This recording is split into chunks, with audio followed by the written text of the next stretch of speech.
Ooh, it's live. All right, everybody. My name is Mega Sugianto. I am the co-chair of the Small Market Broadcast Journalist for AAJA. And today I'm really excited to be able to host this Safety in the Workplace Hangout just because, we were really hit hard by what happened in Virginia. And it's caused a lot of us, including you, Michelle, to talk about what's going on in our newsrooms. What can we do to keep ourselves safe and our colleagues? So I wanted to introduce you, Michelle Lee. Can you tell us a little bit more about yourself and what you do? Sure. Yeah, sure. I'd love to. Well, first of all, thanks for having this hangout. I think it's something that a lot of my friends have been talking about and colleagues. Um, and also, it's just really cool that AAGA is doing it. So, I have been in news for about 14 years, and I've worked in small and medium markets across the country. As primarily the last 7 years, I've been an evening anchor. But I started out as a general assignment reporter in an MMJ, and I still shoot for myself, and still go out on scenes as well. So I think safety is always on the top of my mind, even if I'm, whether I'm out in the field or we've got crews out in the field and I'm on the desk. So it's a conversation that has to keep going. But yeah, I've done news for about 13, 14 years, and in Madison, Wisconsin. Awesome. Yeah, you brought up really good points as far as, you were watching the news in Kansas City, and you were thinking about how uncomfortable you felt in your own workplace. What are your stories? Yeah, okay, so it was crazy because I was on vacation. I was visiting my parents in Kansas City, and you know how, do you remember in the morning, like all that stuff started happening, and suddenly I was on Twitter just like looking at stuff, and you were seeing, uh, you know, Professor Flanagan upload all that stuff live, and it really was shocking, and um, I was overwhelmed. I had a lot of emotions, and I had a friend who worked at that station, who still works at that station, and so I didn't know if she was on that shift, so I was just very scared for her. And anyway, so I sat down and watched TV like everyone else did, and eventually I just felt compelled to write a post on my personal blog and share some of the stories that I've experienced. And I don't want to make it sound like I worked at in an unsafe work environment, and I don't want to make it sound like I worked for bad people, but I do think that newsrooms have this just this culture where you have to kind of work on the you work these weird hours, you kind of work with maybe creative, eccentric people, people who are always kind of on the verge of um, I don't want to say a breakdown, but there's just always stress because of the Right. deadline. So, I worked with one of my managers. This is not in Wisconsin, by the way. I worked with a manager who had a drug problem, and everyone kind of. It didn't start out that way. He just eventually had a drug problem, but it put a lot of us at risk when we were out in the field. And eventually he got fired, but stations have such a hard time kind of letting people go. They have to have like a long track record and a good record keeping system of like what this person did. So I feel like it took like a year for him uh, to be let go. But we had a lot of safety issues because of that. Driving in the car with him was very scary. And also he just failed to show up on a lot of things. But I also had, I worked with a photographer once who was like super tired, and so he took like he downed like 2 bottles of NoDoz, and he shook, like he was shaking like the whole time that he was driving the car. And I said, I would really like to drive, and he wouldn't let me. And so like he was just driving very erratically on the way back, and I went to my manager and said, I don't feel like that was okay, and I ended up paying for that because the news director went to the photographer blamed me. But I was like getting married that year, and I just was like, I'm not trying to get anyone in trouble. I just don't think that like I should have to deal with that. And then there was also, I worked with, you kind of, I worked with some angry people who got in trouble for throwing cables at another reporter and kind of being a little more violent. So you Right. kind of come across that, and then you have to have the conversations like, is it worth me telling my manager And what will happen to me? Will I not look like I'm tough? Do I look like I'm difficult to work with? And so those are things that like go through your mind, but you have to, especially in this day and age, you kind of have to bring those questions forward. And also, I've been out in the field where you've been like yelled at or spit on, and just by people out in the out in the community who might not Right. like you being there, near someone's property or covering a story that you don't want to be at, and that's scary too. So There's a question about that. But before we go out to most of the questions that we got were out in the field reporters asking how they can be safe in those cases. But do we have to be careful about what we say to our coworkers in that case because of what happened in Virginia? Also, in many of your cases, they're the people that you work closely with. I think so, because I mean you have to be careful with anything. You have to be careful with everything. I definitely did not make the right decisions, because I shouldn't say I didn't make the right decisions. I guess looking back now, I think I did make the right decisions, but I paid for it dearly. And, I didn't want to look like a rat. Like you have this mentality when you work with a photographer, like what happens out in the field stays out in the field, or what's said in the car stays in the car. And so sometimes, I felt really guilty about going to my manager and saying, I did not feel safe. And for me, I should always feel safe with people I work with. And I felt really guilty about that, and that's something that I still think about, 10 years after it happened. But to me, you have to be careful, I guess, but at the same time, you have to say what you feel when it comes to your safety. Vester Flanagan, that situation, he seemed very. I don't know if you could make sense out of that situation. Right. Do you want to get to the questions that some people have asked? Sure, yeah. All right, there's a list that you can choose from. Like the first one, it says a lot of times we're put in scary situations, especially for MMJs, knocking on doors in dangerous neighborhoods where a murder just happened alone. What do we do? How do we approach your boss? Do we bring self-defense weapons? What do you do? Because when I was an MMJ, and I still have gone out by myself, like I might be meeting someone somewhere. I always have something. What do you have? Yeah, I have a stun gun. I have a stun gun. Stun gun. Yeah, and I have pepper spray. So. Yeah, I have a stun gun as well, and I have pepper spray. So we're on the same boat there. But I always try to check in with someone, like where I'm going. Right. And what also, I know this may sound silly, but I feel safer when I'm live streaming as well. So I don't know why. I just feel like, because then I don't have to talk to someone and someone knows where I am. So sometimes I used to use this service called Bamboozer, which is just bamboozer.com, and it lets you live stream and people can watch in. And I thought it was really great because my producers could just watch on the on the computer and see what I'm up to, but you can do the same with like Periscope. So I know it doesn't feel like it's an added, it's not necessarily safer, but it makes you feel safer. So like if something happened to me, people would know where I was, and people would know what was said to me, and so I do that just kind of for a second eyeball, I guess, or second pair of eyeballs on me. Her question was, how do you approach your boss then? I mean, some people are very new to the business. Yeah. They don't want to disappoint their boss, saying, you can't do this, so you're not going to get the hard stories. But these are, really good questions. Yeah, I think you have to talk to your boss, and if you're not necessarily comfortable going to your news director, maybe you go to your producer. Maybe you say like, listen, I'm not really comfortable going to this neighborhood. I just want you to know that, maybe I'll check it out, but the minute I feel unsafe, I'm leaving. I just, want you to be aware of that. But I was just having this conversation with one of my friends who's a reporter in a top 5 market, and he was saying, there have been times where he's had to pull out of a live shot. And in fact, there was like gunfire in one of his live shots, and so right before they were about to go on, so they canceled it. But he said, the truth is there is sort of this mentality that if maybe you back out, you might be considered soft, and that stinks. But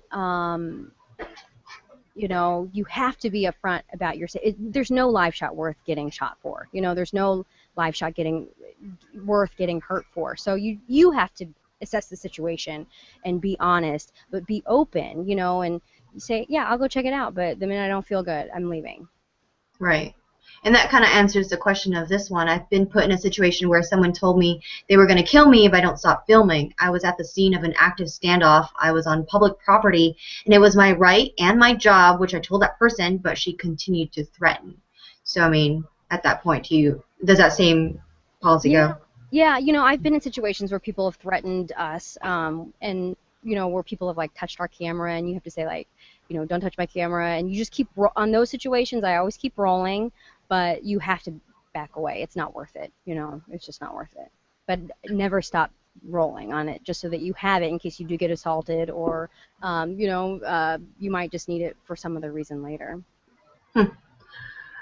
What if the news director has not addressed the safety concerns since Virginia happened? How do I approach him or her without stepping on any toes? Depends, I guess, on what the level of conversation is. You know, like I would just go up to my news director and say, do you think that we could talk about safety in you know, for our newsroom? I think that most news directors would be open to that conversation. Maybe they should have, you know, my news director was really great. He took it upon himself, and our general manager and our executive producer, we all had like these discussions about safety. And in fact, over the weekend, we brought in law enforcement and had this wonderful discussion on safety in the workplace. So, you know, I think that I'm very grateful that I work for a place that does that, but that doesn't mean that your boss doesn't want to have that conversation. You know, maybe you have to go to your boss first. But it kind of depends on, you know, like I feel like you can have those discussions, but they really don't matter if you're not having them in kind of a day-to-day situation. So like yesterday we had the situation where our nightside reporter was kind of uneasy about a live shot potential with downtown Madison.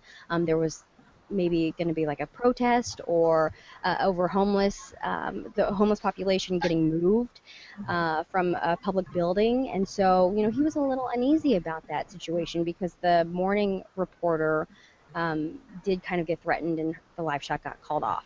So, you know, those are discussions that you have to have every day. Just like, hey, I want you, remember in the morning show we had an issue with this. I don't know if we should be doing this at night, you know, and so that to me is a more important discussion than just having some sort of kind of like idealistic conversation with your boss. But, you know, I can't imagine any news director shutting down that conversation in this day and age. Perfect. And Joe McHale, reporter at 1011 News, looks like you're muted, but you said you had a couple questions. He is muted. You are muted. Let's I know. Mute. But if you do the control room, that little button on the left. Like, am I still muted? Nope. No, okay. It said earlier I was muted by AAJ. I was muted by me. Oh, sorry. Gotcha. No, that's okay. Okay. I mean, you've definitely hit on some of the points that we've already talked about, or some of the questions I had. But one of them was, do you at some point do you just absolutely just have to put your job on the line and say no, like I'm not doing this? For example, at the situation that happened in our newsroom was I wasn't involved with it directly, but there's a couple of reporters who had to go to a location for a story, and it was clear that they were unwanted there. And they would tell the news director or the managing editors that they didn't feel comfortable there, and they said, it doesn't matter, you have to get that story. So at that point, like, do you just say, well, I'm not going to do it, or do you have to just suck it up and not seem soft, as you were saying, or when it comes to your safety, I mean, what do you do when they don't give you an option? I know, that's so tough. I mean, I feel like I would say, like, say no, but then I was trying to, when you were saying that, think of all the times I've said no, and I don't think I've ever said no. You know, so I want to be, like, honest with my actions and my thought, you know, with what I'm saying. So I think it's really difficult. I think it kind of depends on ultimately how comfortable you are. So if you're really saying, okay, I'm not comfortable here, this is a very serious situation and I'm not going to do it, then I think you have to stick by it. But I hate to say it, but I think that that does kind of come with some sort of consequence, just like my friend who was just literally just saying, I don't want to be soft, and I think management has this kind of unspoken thing where they think you're soft if I say no. But I think maybe in that case, you go with people. You said that there were people with, like the person wasn't sent there alone, right? Like there were a couple people. No, I think they were sent alone. One was sent as a day-sider, Oh. and they came back and didn't get the story because it was really hard. They were knocking on doors, no one was around, and the people kept being told, the reporter kept being told, you need to leave this neighborhood, like, how dare you come here? And she went back for the afternoon meeting and said, I didn't get anything. And so then they sent a night-sider out there, and the night-sider said the same thing. I'm not comfortable out here. People are really, really mad that I'm out here. I don't, and they were like, no, you need to stay out there until you get something. Okay, that's a bad attitude. That's not a very supportive news. I mean, that's not a very supportive That's way. tough. Yeah, I don't agree with that in that newsroom, in that instance. So, if that's the case, I would say, look, I'll go back out there for a minute, but I'm taking somebody. I've got to take someone with me. But I always think in those situations, and I know it's going to sound really. I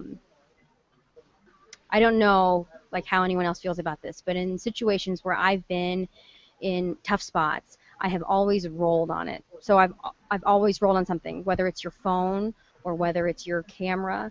That way you can take it back to your newsroom and say, this is what I dealt with. I mean, you don't have to be like, I'm recording you. You don't have to do that to the person who's giving you a hard time. But if you even record any audio, then they can hear or see the aggression that you're getting in the field. They can see that back in the newsroom. And I feel like that has always worked for me, and then some news directors will want to use it in the, in the story, but the idea that you have like, no, this is an objective. This isn't me just feeling one way. This is a real objectiveness of me being in a dangerous situation. Sure. Michelle, we have another question. Well, because it kind of relates to what happened in Virginia. Does being a daily reporter help get over the nerves of a particular incident? I'm assuming that he or she had to cover the Virginia shootings and had a hard time kind of coping with that. Does time heal it? Yeah, or do we have to do something, because you had mentioned on your blog PTSD for journalists, things that we have to consider? Does it help or by doing things just as a routine, or do we have to actually go to therapy or something like that? I mean, I really think that, okay, so if you believe in therapy and you like therapy, go to therapy. I mean, I don't have any problem with that. I think it's really good for people to talk it out to someone who will listen. PTSD for journalists is serious. I mean, that's a real thing. People feel like it's not. I mean, I shouldn't say people don't feel like it's not, but maybe people haven't accepted it fully. But for me, like, there are stories that I did literally like 10, 13 years ago that still impact me, and I can remember them very clearly. And sometimes it's still emotional because, if you're following a case for like 2 years and it's like this horrible crime and you see this unfold, and I don't know, to me, it's those things changed me, like they changed the way I tell stories, they changed the way I approach people. And I don't think that you can just say, okay, time will like heal all wounds, even though it does, help. I think you need to talk to people. I think you need to talk to people in your newsroom who maybe could be, or a mentor, whether it's like someone online that who maybe has seen a lot in the industry, or someone who could just be a friend and you could have a talk with over a beer. But I mean, it doesn't just end with one conversation. It's really hard to process some of the things that you see. I don't think it's right, like, and I said this in my blog post, I don't think it's right that, like, if we go out to a scene and you cover something and you say, like, okay, the counselors will be on hand for, all those involved, and then you go home and you have no one, in your newsroom. Sometimes you come home from this really horrible story, and sometimes you just want someone to be like, hey, that was a really good job today. What you did was tough, and we appreciate it. Are you okay? Sometimes that conversation is just the one that needs to be had. Just so someone can acknowledge that you really, put yourself out there, or maybe like talk to the bottom of the barrel, or yeah, I mean sometimes you meet some very tough people, and sometimes you just need acknowledgement from other people, but go out and seek it. Whatever is going to make you feel better, you've got to talk it out, I think. My thought. I mean, I always talk. All right, you've inspired me to blog. What advice do you have for some of us who have to set up live shots by ourselves and often work out in the field alone? This goes for many of us, including myself. We had to set up our own TVU or tripod. Sometimes you're not fully aware of what's going on because you're so like concentrated on what you're doing. Mm-hmm. Well, what do you do now? I will be a morning reporter, but I was a dayside reporter in Lincoln, Nebraska, and we did have to set up our own live shots. But I feel like it's growing more. It's becoming more common. Yeah, there are folks in Milwaukee doing that. So, so I think you're looking at a top 30 market there doing that. So, but do you? I don't know. Are you in contact with your newsroom when you're doing that, or is it just so like run and gun that you don't have time to like let anyone know where you are or what you're doing? They know, I think, Joe, I mean, they know where you are going for the general spot, but they don't know specifically where you're going to go, or, mostly the context that we get is how come your live shot's not up, where are you at, are you going to make it, things like that. So I guess there is some contact, but just, I guess, how do we keep It's all hectic, right? So yeah, I mean, everyone's in the thick of the newscast and wanting to see a picture and hear sound. Yeah. I guess it would, for me again, like if you,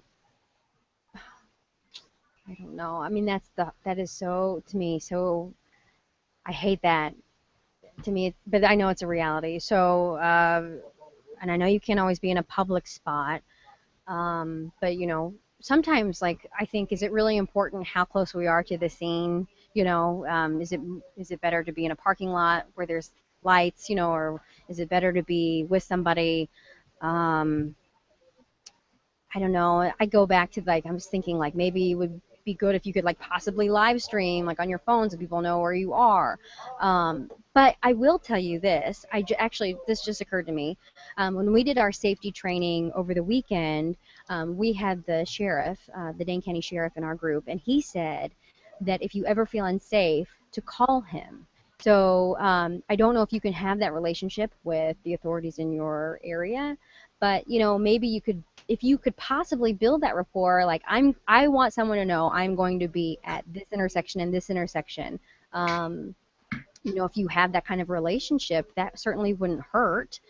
Because I was really surprised when the sheriff said, if you think that you're in danger, it's our job to protect you and the public, so let us know. I've never thought about that before. That's why I was just kind of surprised. So I mean, maybe that's a step, especially if you're like covering like a crime, or something that happened earlier in that day. You could say, hey, I'm gonna be live by myself, and first of all, will there be anyone in that area, and second of all, can you just kind of like maybe drive back by? I don't know. I was just kind of surprised by the sheriff saying that. So maybe that's a first step. Cool. I think we have, Joe, do you have one more question? I think we want to have one more question. I know you have to get back to work. But this one's actually interesting. Sometimes our boss asks the MMJs to make calls, emails, and texts to set up stories while we are driving, which is illegal and dangerous. I often don't remember how I get back to the station because I'm not focused on the road. How do we approach and tell it? I know. I feel like that too because I get caught, even if like I get caught in my car a lot, like looking over and seeing my phone and saying, okay, I have a message. I think it just goes back to if it's really important, pull over. If it's not, I try to use voice command a lot.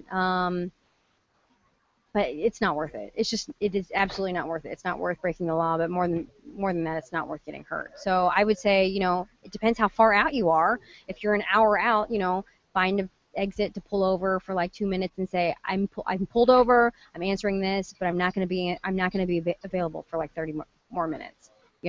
Because your news director doesn't know where. I mean, I'm not saying that you should lie to your news director, but your news director doesn't know where you are at any given time on the road. So, you know, if you say, I'm going to answer this question, but I'm going to be unavailable for the next 15 minutes, I don't think that they'll sweat that. They shouldn't. I mean, it would be the same way if you were in an interview, you know. They're not going to make you answer in the middle of an interview. So I don't think they should make you answer in the middle of driving. For sure. Does anyone have any questions? I'm sure, and it's not really a question as much as I'm sure it's like, you know, we all have that competition and we want to get to the story first when it comes to breaking news. Mm-hmm. So speeding, it's something that I know I do probably too much, but as far as, I mean, you probably would add that don't speed, follow the law. Yeah, I mean, for everything, you know what, at the end of the day, it's all about how you can, like, sleep at night and how you can, like, continue doing the job. So if you get into a wreck because you were texting and driving, well, you know, if you work for certain companies, you're probably going to get fired. You know, or just like when I went to my boss and I said, you know, I didn't feel safe with, you know, this guy, like, downing 2 no-dose. Like, it was, like, minimal. I felt like in the big picture, and I'm sure he did too. But I thought, like, what's it worth? Like, is it worth us getting into an accident and then, like, maybe I don't die. Maybe I just can't, like, shoot anymore. Maybe I lose my legs. Like, what? I mean, what's it worth? You know, you have to, like, really take your own safety into your hands because no one else will. People in the newsroom, they will always push you. They will always push you to do more under, you know, in less time. And so you have to kind of pad out your day. Like, I would always... and I don't know if this is, like, unethical or whatever. I don't want to get, like, but I would always be like, you know, I'll be back at the station in 45 minutes. When really, you know, I was giving myself an extra 20 minutes to get something done. You know, so you kind of pad out your time so that you know you're not really rushing. You know, you're moving fast, but you're not, like, making it impossible for you to get your job done. So, you know, you have to build in time. Build in a little extra time in your day when you're reporting, because they really, at the end of the day, they just want the story, you know. So you just got to do what you can, but you've got to be safe. You've got to live to tell the next story. I like it. Thank you so much, Michelle. I didn't ramble too much. I'm sorry. I was like, oh, I hope it's okay. No, it's great. And as far as, you know, you have a blog that you keep up, and people can definitely contact you. There's a few questions that I'd like to send you, maybe via email or whatever. Oh, yeah, I'd love that. But what's the best way to contact you if we have any more questions? Well, the quickest way is, like, Twitter, and that's just Michelle Lee TV. But you can email me too. You've got my email. It's kind of a long one, but anything on social is super quick. Cool beans. And I put your I don't know if you can see the showcase. I put your blog right there, the bottom one. So if anybody wants to read it. But thank you so much. Thank you, everyone, for joining. What I want to do next is, you know, I'd like to get everyone's feedback as far as what they want to hear on the next Google Hangout, because it's ultimately how to serve, you know, the members and the people in the small markets, because we're a big family and we got to help each other out. So if there's anything, just shoot me an email. I think that would be, like, the next step. I really want to make sure that this goes on really well. Yeah, well, thank you for doing it. It was great, and I actually love just, like, hanging out and talking to people. So this was great. Cool. Good for you. I know. I enjoyed the conversation we had before this, and we were just, like, rambling. I felt like we already knew each other for a while. I know. But thank you. Yes, thank you. All right, guys. Thank you, everyone. Have a great Friday. You too. Thank you. Bye. Bye.